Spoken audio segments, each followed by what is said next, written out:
Learn how to customize a splash screen and screensaver in View Studio. Customize your splash screen by right-clicking on any asset and selecting Set as Splash. This will download the asset to your device and display it as a background.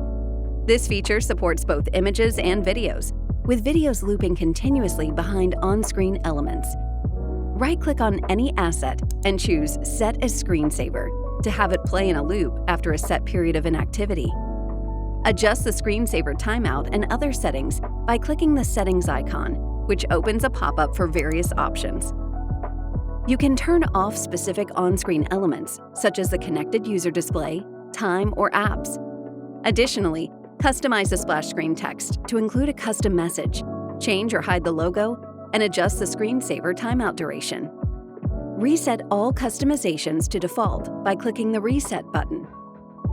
Thanks for watching. For more tutorial videos like this one, visit our YouTube channel.